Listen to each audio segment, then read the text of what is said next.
WhiskyJason here, whiskey from the viewpoint of an American over here in Germany, tasting, in this case, I can say, rare and exotic whiskeys.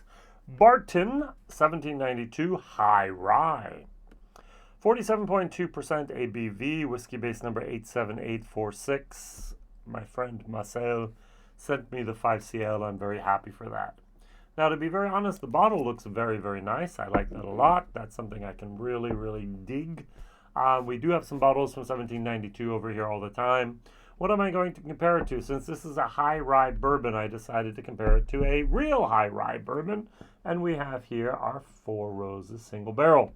This is an OBSV, so mash bill B, which means 60% corn, 35% rye, and 5% malted barley. So our OBSV. V, of course, means here our delicate fruit. So S straight and O means it was actually made at the Four Roses Distillery. 50%. So I'm going to pay less than 40 euros for this over here at the moment still. At the moment, we have, in the last 6 months, I've had some batch variations between the single barrels. Some single barrels have been excellent, and some single barrels have been, well, less than satisfactory, to be honest. So I have the barrel number 61-4V. I've never really paid attention to the barrels before, but now I am more and more. This is not a great batch, and this is not a great barrel in my personal opinion. All right, so what we have here is a product from 1792 that actually was released in October of 2016. Wow, 6 years ago. It is a no-age statement. On the press release, though, they did say it was 8 years old. They did say that it was actually matured on the second floor of Warehouse K at the Barton's in 1792 Distillery. Now, the initial release said that it was limited and there was actually some plans to release it annually.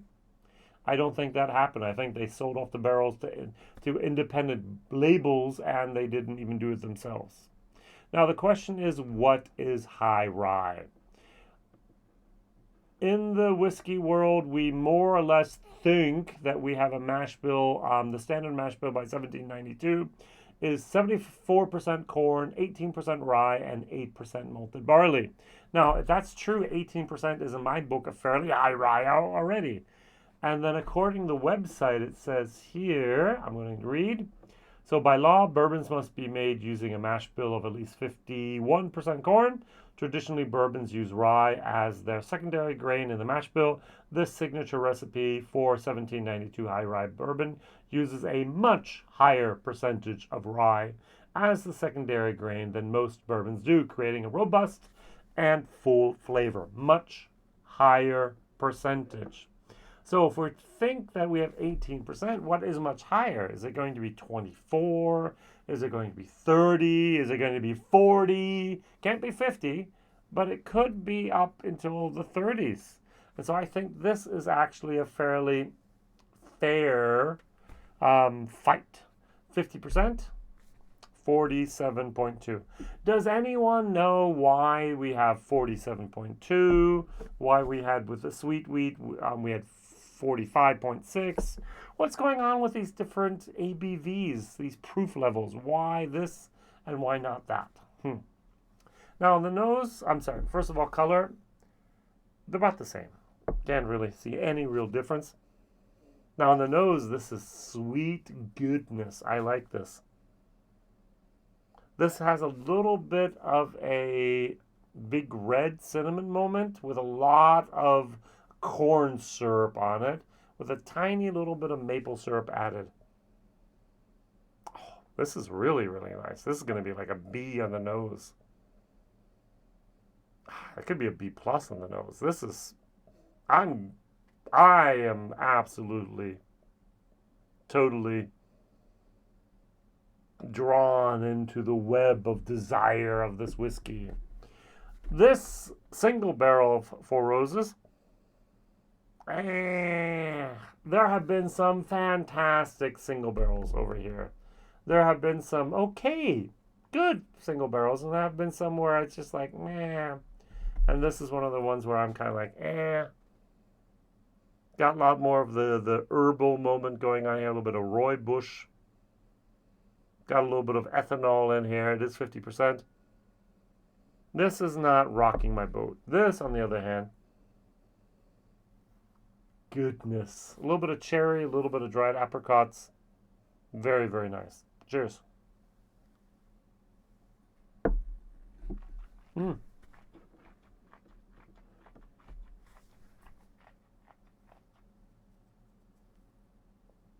This bottle is listed by Whiskybase 87846. The lowest price at the moment is $475. You can actually buy one in the market for $750. And the most expensive is a wine company called Cana. They want $795 for that bottle. This is a $35 product. Imagine I would have bought a pallet, 600 bottles of this, and just put them aside. I bought it for $350, and since $475 is the going price, I'm just going to sell it for $350. Here for you a $350 bottle. Here for you a $350 bottle. For you a $300. 1,000% profit, 10 times the original price in 6 years. No, that's not right. So sorry. Maybe someone actually did put a couple bottles, stashed some bottles aside. Somehow I've let this sample sit in my cupboard here for about 2+ years, so it's been a while. That is good stuff. I'm going to give this actually a B-. I like a lot.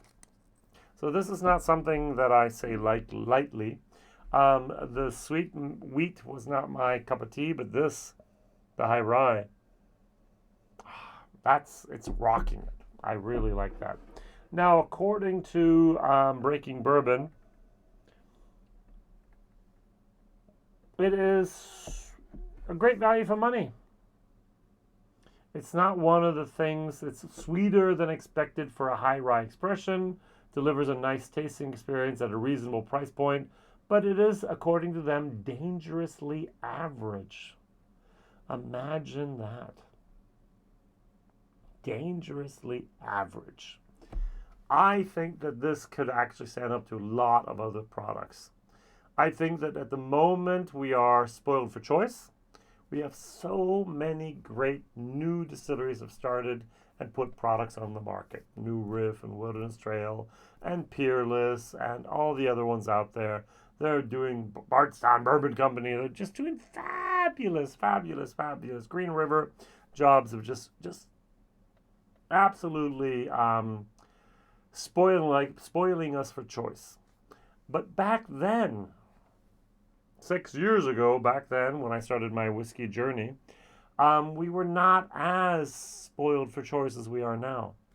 I think this is, even today, one of those nice whiskeys that I can highly recommend. On the nose, a solid B. On the palate, a B-. For value for money, for $35, I'd give that actually a C++. Now, $450, shove it up your beep, beep, beep. Not going to go there. So, not at all the money worth that. So don't worry if you miss out on this. There are other bottles out there. I'm thinking like I'm thinking of an E.H. Taylor. You can get that for 120 euros over here. There's some good stuff from Buffalo Trace out on the market. Now going over to a product which is cheaper in Germany than in America. This is under $38 over here. $50 in the States, often plus.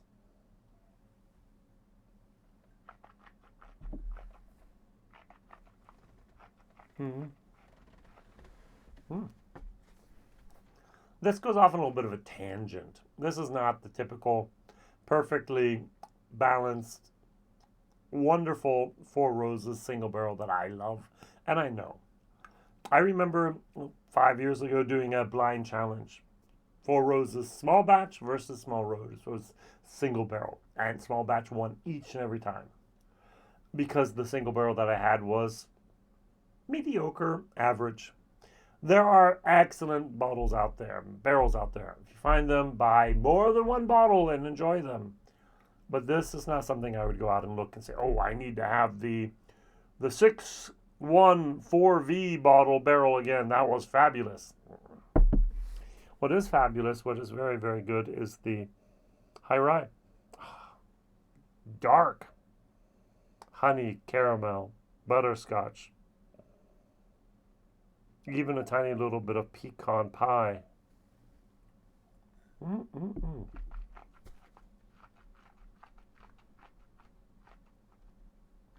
The more I drink, the more I like. Good stuff. So, what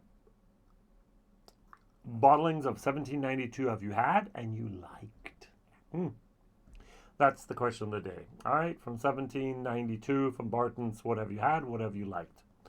A lot of the Kentucky straight bourbons that are not named out there, Lawrenceburg, MGP, notwithstanding all those bottles, but a lot of stuff that's not named is from Barton's. That's over 6 years of age.